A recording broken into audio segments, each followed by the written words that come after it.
On the airwaves, we fly so high, talking movies till the night rolls by, filming life in a mix we feel. Welcome to the social reel.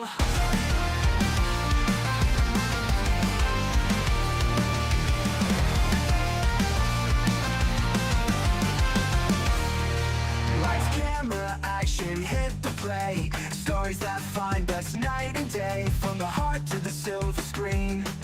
Every tale and dream in between. Tune in now, let's take a ride in this reel where thoughts collide. Remove fees and life will reveal.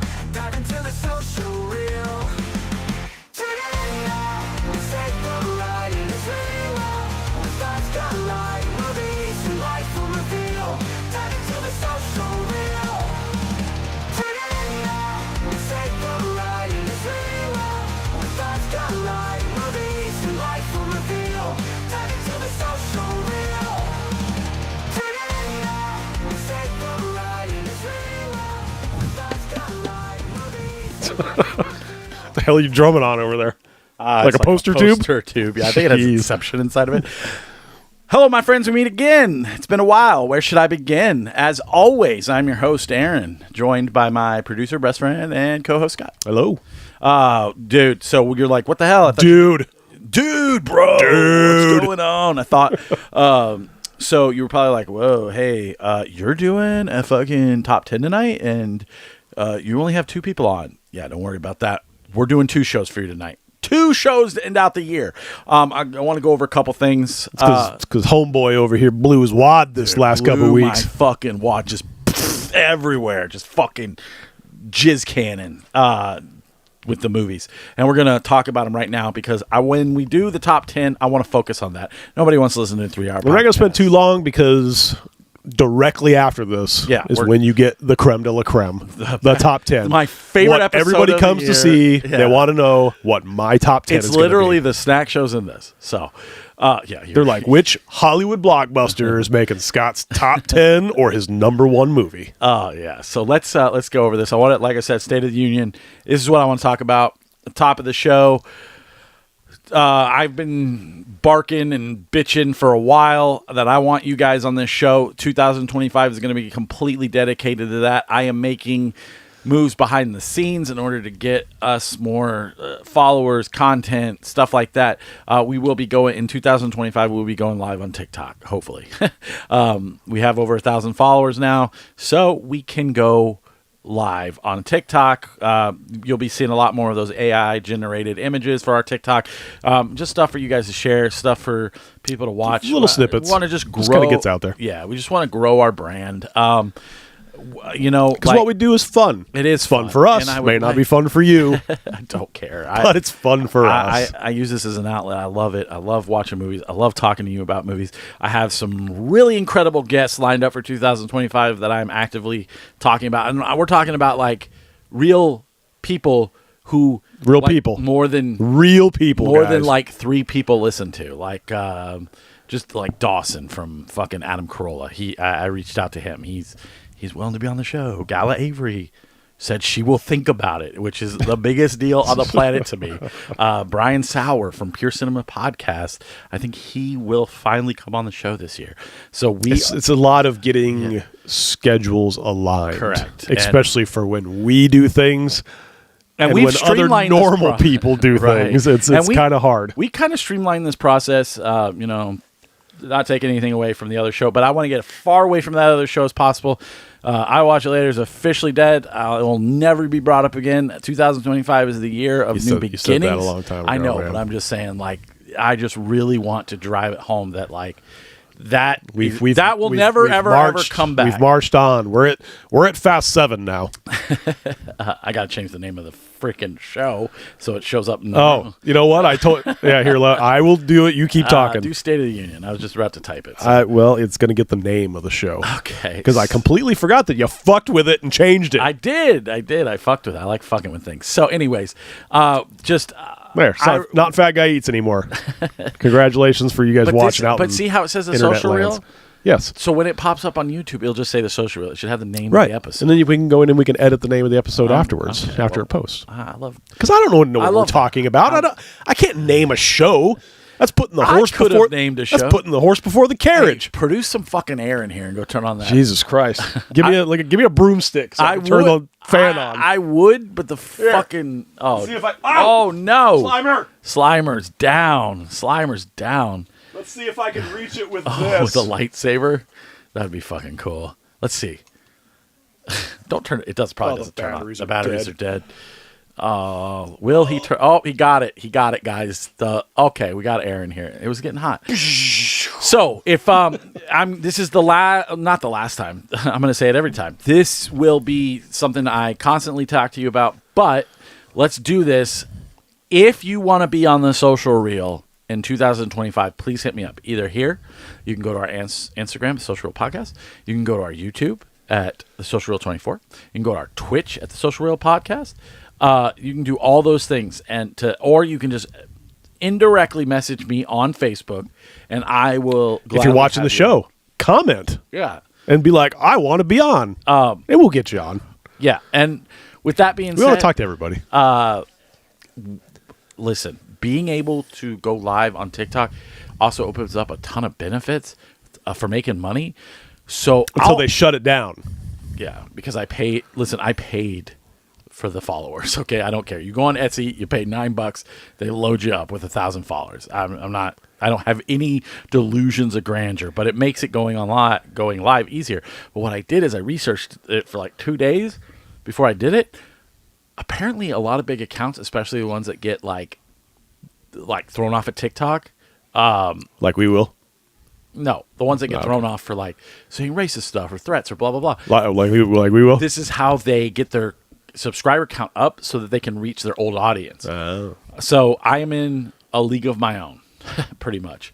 But yeah, so I won't argue with that. So just go ahead and talk to us over there or whatever. I cannot wait to bring you all the stuff we got for the year 2025. So thank you. These will be the last 2 episodes of 2024, and then we will go into.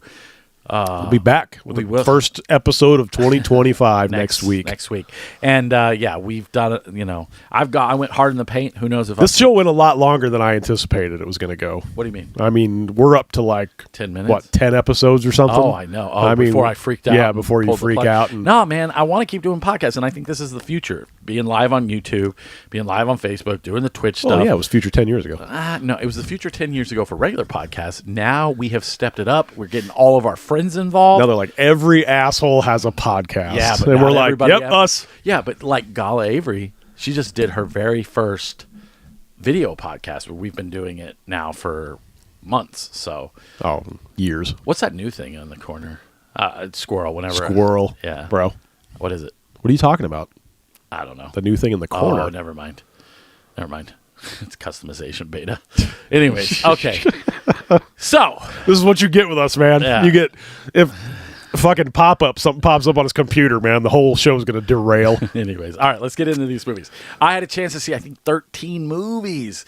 And these are in no particular order because you gave me a shitload, so I tried to kind of like fluff them up a little bit, but what you get is what you're gonna get. So I had the pleasure of buying the mystery ticket to Harkins. $5. You get what you get. You see what you see. Was it the guy that was like, I'll sell you this mystery box No. for $5. No, but I would have totally bought Don't ever underestimate the power of the mystery box. That guy on TikTok. That guy's hilarious. Let me call the cops. No, I would take the mystery box every time. Every time. So, anyways, I saw this at a mystery screening at Harkins for $5. I knew it was coming out. I had no interest in it, and it wound up being incredibly enjoyable. It's nothing special, but it's a really good sports movie. I didn't know about the ins and outs. One of those feel-good, overcoming the odds sports movies. And it's really like, I didn't know anything about women's boxing, especially in the Olympics. Yeah, nobody does. And this is like, it feels like yesterday, but 2013, all this stuff happened, and they already made a movie about it. And I guess she's a huge advocate for women's sports, and with Caitlin Clark and all that stuff. It's a really good movie. I think girls can watch this and have a girl sports movie. For them. Some people are going to hate this then. Who cares? Where's the man? He's right fighting in this fights in the women's division. Why are we not inclusive? It's Lil Rel. What's his face? Or isn't that Lil Rel? No, that's I don't know who that is. I can't remember his name. Brian Tyree Henry. That's it. And yeah, Mark Henry's brother. No, he's the guy from. Is it Black Voice? No, the guy from. Did I do a black voice? Yeah, a little bit. No, I didn't. Yeah, you did. Kamala. Yeah, Kamala. You did a little bit. I sometimes like to pander to my audience. Let Amir know. He was in like he's been in like fucking Godzilla movies and stuff like that. You know him. He's funny. He plays like I probably know her coach and stuff. I just don't like know that. my name. So I highly recommend this. Wait for streaming, but you'll definitely dig it. I think it'll find an audience definitely when it comes home. All right, let's keep going. This movie rules. Didn't know anything about it. Actually heard about it on Pure Cinema Podcast. Decided to check it out. It's a very coming of age, like midlife crisis. His wife winds up going to rehab, and she's like, I'm going to divorce you. You got to take care of the kids. Figure it out. He runs an art studio that's kind of failing. You know what I thought this movie was about? What? The tires. No. I was like, is Michael Keaton playing another, like, the founder? He's just going to keep doing businesses. He's like, now I'm BF Goodrich. No. Then he's going to come out, like, next year, Ford. No, his daughter's played by Mila Kunis, who's actually a daughter from another marriage. So she's like an adult. She's pregnant. So it has nothing to do with tires? Nothing. Wow. He's just trying to, as the picture shows, get his head above water in this. Clever. He's it's coming at him from all angles. He befriends this gay guy. Hilarity ensues. It was actually really, really good. I didn't know anything about this. Definitely one to keep an eye out for if you're out there just like, oh, what should I watch? Definitely give this one a watch. Mila Kunis is really good in it, and I know she's not normally good in stuff like this, so yeah.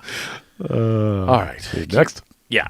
All right. So I finally got around 2025 to watching the freaking 2024 I saw the TV glow. There is so much to say about this film. I don't even know where to start. So I know that I've read the articles. Could this be on another show, maybe? What do you mean? This movie? I mean, you seem excited about it. Is this on? Will this trickle into another show? Nope. Oh, okay. We're just giving you a little taste. So, listen, I know that this is apparently a trans allegory or some nonsense. Not that it's nonsense, but I'm saying the allegory itself is nonsense, but I find this to be a very interesting film. I did not particularly care for it, but I understand it's about, to me, what it felt like was about complacency and just letting your life pass you by. It's about these two characters who kind of start bonding over this TV show. They find out that they're actually the real people from the TV show, and these are memories, but it doesn't explain any of this to you. You kind of have to figure it out yourself. And it's, if you are not an idiot, it's not hard to figure it out yourself, but you're not a red-shirted idiot. But it definitely does not tell you straight up that that's what this is about. And one character decides to embrace their true self, and the other one decides to just kind of let things happen as they are. There's a evil presence called Mr. Melancholy. He's a moon. It's definitely worth watching, and I'm not even saying that this will be orange.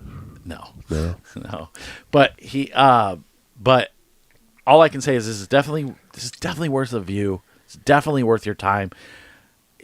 I personally did not like this film because it felt a little heavy-handed, but I think it should be watched. The way you started out, man, it sounded like you were super interested in this movie. It is very interesting. The show itself is interesting. I just didn't like the execution, and if it really is trans allegory or whatever, it's like, okay, that's fine, but I found so many more meanings in this than that, and I just take your movie, point. I guess. So I saw the TV glow. I'm glad I got to see it. I wish I would have saw it in theaters. I get why this is on people's favorites list of the year. Just not my favorite of the year. Is it on mine? Ooh, I don't know. You never even told me if you watched it. I don't know. That'd be amazing because these are the type of movies you fucking hate. My top 10 is nobody knows what's on my top 10. You hate these types of movies. I kind of like I could probably assume what's going to make your top 10. Mm-hmm. I don't think you have any idea what's on my top 10. I haven't thought about it. You have no idea. I've spent 3 hours today making my top 10. Like 3 hours. Yeah, mine was super easy because I just rank it as I go all year. At one point I had like 15 movies. I had to like take movies out. I was just like, oh, I don't have this category. And I'm always go with your first instinct. Yeah, we'll get to that. Because there's a lot of category in mine that shows up multiple times. But whatever. We'll see. You'll have to tune in. Yeah, what the next. fuck? That's next. Let's get this going. We got Amir in like 45 minutes. This movie fucking rules. I love Sean Baker. Red Rocket is a great movie. I didn't know what to expect when I saw this. I read the description of sex worker gets whisked away, but it's really more than that. It's kind of like a hilarious dramedy where she pretty much plays a stripper / hooker. She runs into this like incredibly rich Russian guy. She marries him, and her parents are like super influential, rich dude, like people. And they're like, you got to get a divorce. Sends the henchmen to like get her. And so they can all get the wedding annulled and they have to fly. Dude, it is like a hangout / I've heard like some good things, movie. And it's unfortunately really, didn't get to my watch list this year. It might. A lot of these I still have to watch. Dude, I mean, she's the chick from fucking Walking Dead, isn't she? No, the girl from. You sure? Yeah, for Once Upon a Time in Hollywood that gets flamethrowered at the end of Once Upon a Time in Hollywood. Yeah, I think she's in Walking Dead. She's in Scream. The newest I'm thinking of Scream. someone completely different. Dude, she's really, really fucking good in this. And she has that, like, really annoying, like, New York accent in it that makes you like, I want to strangle this girl. But at the same time, I, like, kind of love this girl. So, definitely, this might... Yeah, I said Scream. Yeah. Yeah, I was way. She looked like the chick from Walking Dead. No, we got a comment that said Scream. I can put it on the screen. The Scream, yes, she's at the end of Scream. She plays one of the. She gets burned. She gets burned in 2 movies. Yeah, now I see it. Yes. Yeah, so definitely check out Honora. Fucking incredible. All right, let's keep going. This is a weird fucking movie, dude. Let me tell you about Kraven the Hunter. Aaron Tyler Johnson is an amazing actor. Russell Crowe is an amazing actor. They give amazing performances in this movie. But this movie is written by someone with crayons. The story doesn't make any sense. It's super predictable. It's like the most... I don't know how he read the script and was like, I guess. I'm assuming they just handed him a bag of money. They were saying that this was worse than Madam Web. No, it's not. No? No, because he makes the movie good. He does. And because he's a good actor. You can watch him. The girl who plays... Madam Web, I can't remember her name, 50 Shades of Grey girl, she can't act, and she's never been able to act. This movie is so cookie cutter and so, like, you're just like, what? Who gives a shit? I'm going to tell you, man, I'm not as deep into comics as you are. Yeah. I don't know who the fuck this is. You don't know who? Kraven the Hunter? He was a Spider-Man villain. Okay. He actually comes to New York to hunt Spider-Man because he's an ultimate predator in the comics. But... after Spider-Man's death, he actually puts on the black suit and starts like becoming a Spider-Man. He's actually one of Spider-Man's bigger villains. He's like I'd say in the top 5 villain of Spider-Man. But they completely wasted on this. It just sucks. It sucks because, like I said, him and Russell Crowe, fucking incredible. But it's not worth your time. It's not worth watching because the second his brother get kidnapped, you can literally start planning the beats of the movie, like this is gonna happen, and it all happens in sequence. Like it's honestly just the most boring thing on the planet. What do we Sounds horrible. It was horrible. Watch this morning. This is about Amy Adams. I don't know if she gained weight for this movie or she did, yes. prosthetics, but she plays like she's not a single mom, but the husband is constantly away. She's an overwhelmed mother. Dude, I had to take some hard looks at myself when I watched this because she says a lot of things that Kim has said, and you were just looking in the mirror. I was, right? Dude, and like, at what part did you cry? I didn't, No. but okay.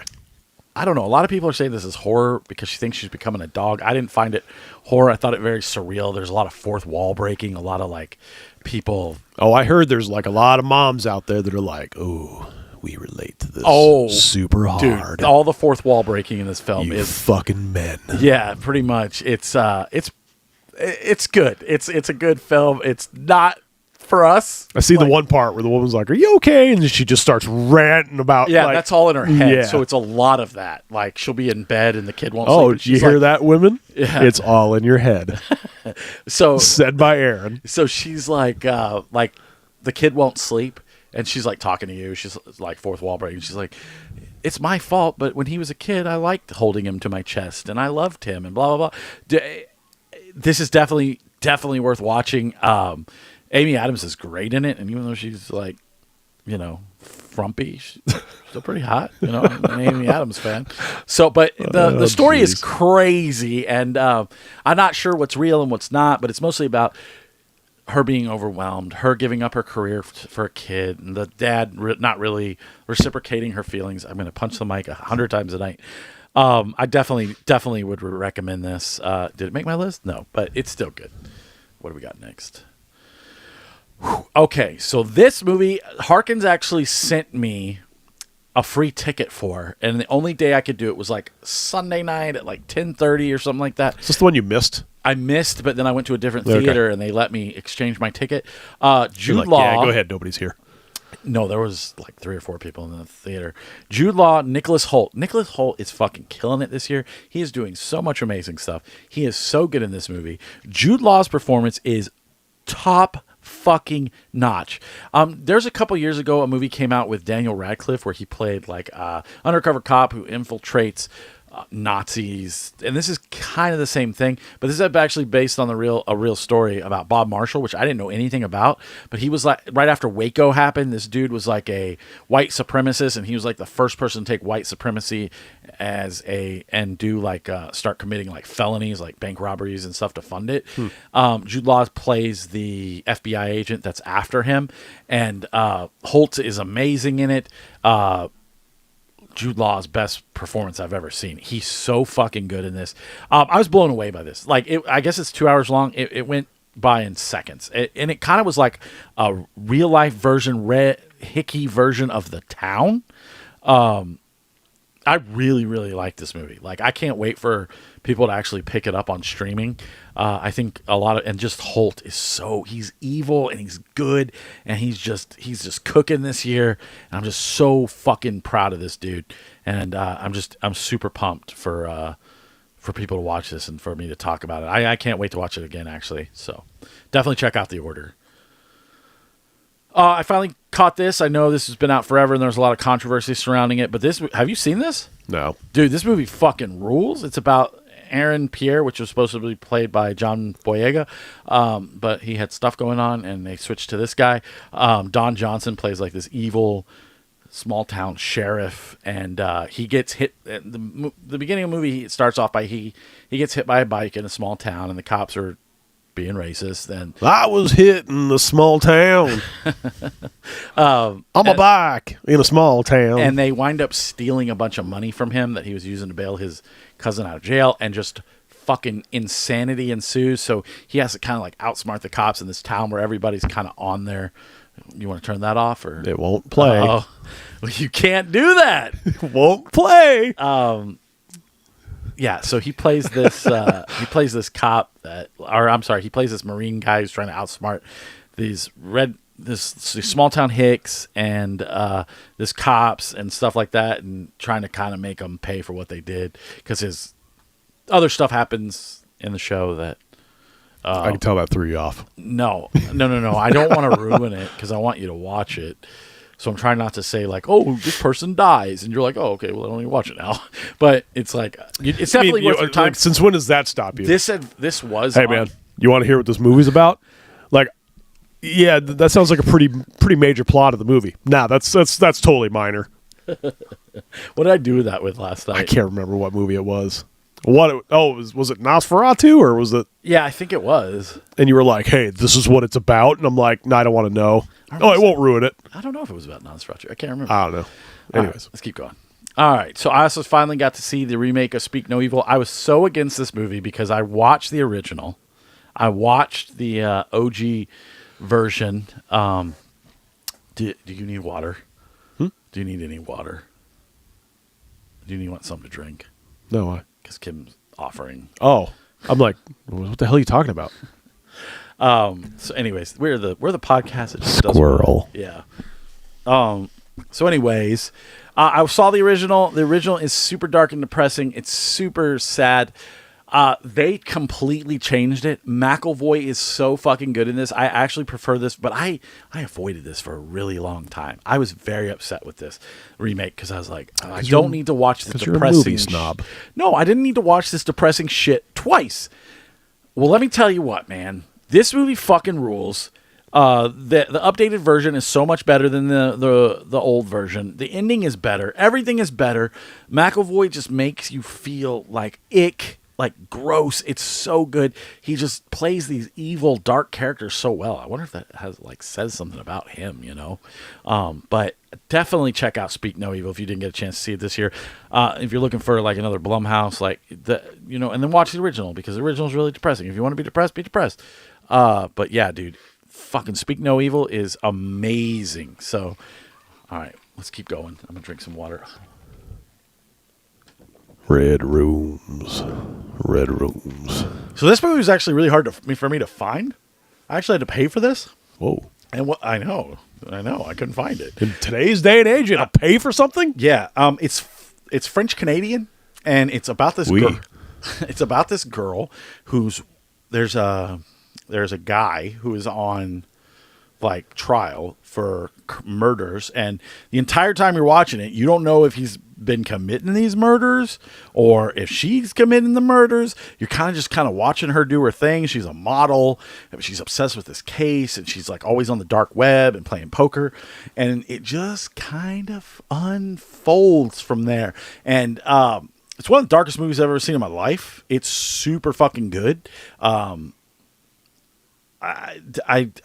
don't want to ruin it for anybody, but if you're not going to watch it, you're in French Canadian. But like she kind of subtitled. It is. It really? is subtitled. Yeah, but it's worth. Sorry, I won't watch it, dude. You should totally watch it. You should watch it for me. Yeah. I just want to see what you think of it. Like, there's a crazy part where don't ruin anything because maybe right. I'll watch it. So I definitely recommend Red Rooms. This is one of the best.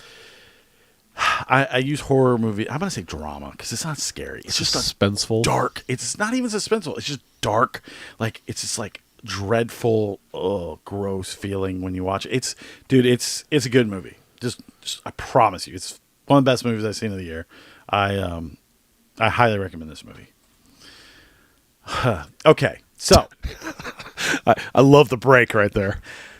I loved this movie. However, there it is. I don't think this is a great movie. Charlemagne is amazing in this. Ella Fanning is amazing in this. The chick who plays Joan Baez is amazing in this. The guy who plays Johnny Depp is amazing in this. And this is directed... What? Oh. This is directed by John Mangold, who did the Walk the Line and stuff. Who he seems like he continues to make the same mistakes. And Walk Hard. He did Walk Hard too, which is really weird, right? Isn't that weird? It's weird. He did Walk the Line and Walk Hard, which is a parody of his own movie. So much penis close up. Yeah, but I feel like every 10 years there's a Bob Dylan movie or something that comes out that kind of gets him revitalized or triggered. I've always liked Bob Dylan. I think he's an interesting character. I think he's an interesting person. I think it's interesting that Timothée Chalamet spent 5 years learning guitar for this role. And you think you could do it by this year? Just one song. I just think it's super, like, it's an interesting film. It's just not, like, it didn't do anything for me. Like, I watched it as 2 hours and 20 minutes. I liked the first half way more than I liked the second half. Were you poking it with the stick? Come on, do something. I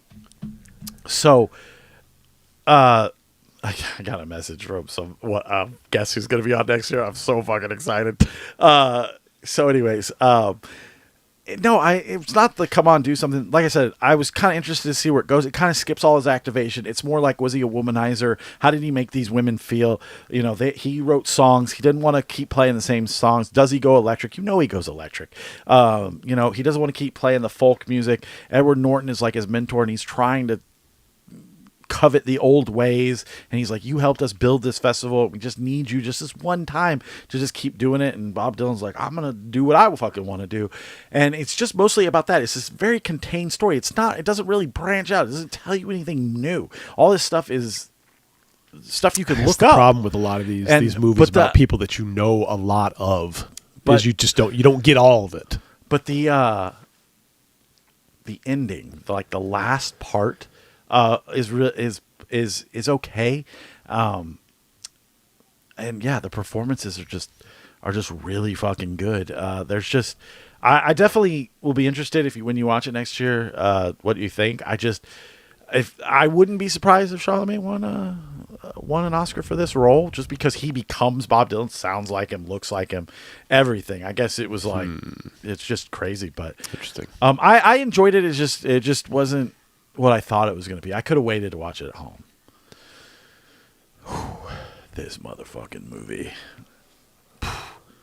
Fucking I'm getting all kind. Like I know. I see people opposite ends of everything on this movie. Listen to me. Edgar's fucking crushed this film. He took the 1922 version and the Herzog version and made them fuck and created his own fucking version. He used the real folklore from actual Dracula films. Yes, not Dracula films, not Dracula films, but the actual folklore from like vampires and stuff. So from like a Bram Stoker's vampire movie? Nope. He used the actual folklore. If you don't know what I'm talking about, Google that shit. What are you talking about? I know that Nosferatu comes from Bram Stoker's Dracula. Well, again, like I said, there's a lot of controversy of that because Bram Stoker felt like he was ripping off all his ideas and had like a hold on this movie and didn't want it released. The Nosferatu? Yeah. Bram Stoker's still alive? The original Nosferatu. Okay. Because I looked at not the one that just released in theaters today. Right, 1922. Bram Stoker is way dead. He's fucking beef jerky. I know. I was super confused by what you're saying. So, anyways, no, but it goes back to the folklore of like it all takes place in Transylvania. Count Orlok is like he has a super awesome fucking beard because like Vlad the Impaler, that's what he would have looked like back then. They used metal stakes through the tummy because that's what they did to vampires back in the day to keep them in the grave. They don't use the vampire doesn't suck from your neck. He sucks from your chest because it's closer to your heart. This is all stuff he used, and I'm going to cite my sources. The Big Picture podcast is, I listened to an Edgar's interview, and it blew me the fuck away. He's been waiting to make this movie forever. I was on the edge of my seat the whole time. It's not a scary movie. Lily Rose Depp is fucking incredible.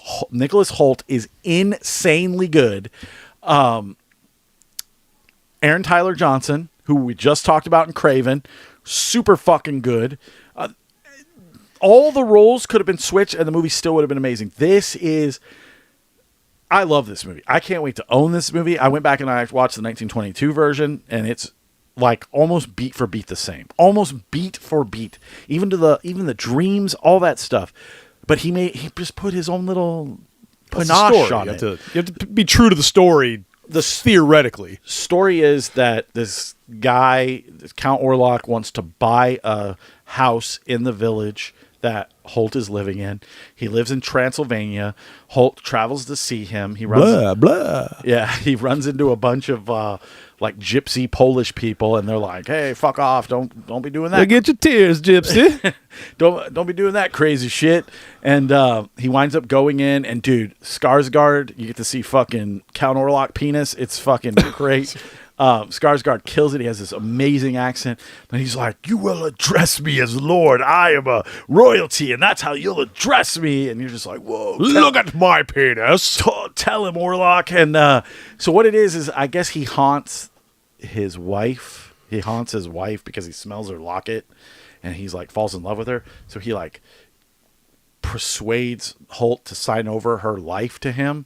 And then when he comes to the town, he brings the Black Plague with him, and everybody starts dying. And then William Dafoe's like kind of figuring it out, and everyone's all like, "You're a crazy scientist. You don't know what the fuck you're talking about." And he's like, "All right, well, I mean, just..." So he takes him on this like He's scavenger like, I only hunt. do science, bro. Dude, it's so good. It's so fucking good. I love this movie. Check this movie out in the theaters if you haven't already seen it. Eggers absolutely fucking kills it. That was it? That was all of it? That's it. That's all right. Well, we We- still got about 45 minutes till Amir is off work. I'll He's give ready- everybody ready to rock, but at least we can get some water in us. Dude, thank you guys so much for catching up with us. I cannot wait to do the top 10 in an hour with you guys. Join us for that. We will be the Social World 24 on YouTube, the Social World Podcast on Twitch. Head over to the TikTok where we will be going live, and we'll be back with a whole list of movies that I saw next week, and I'll tell you my Kevin Smith story because we'll shelve that. I saw Kevin Smith this last weekend, and thank you guys so much for joining us. We will see you in a little bit. see you in a little bit. Thank you. Have a great day. Big gulps, huh? See you later. Oh, I didn't know if you wanted me to do that.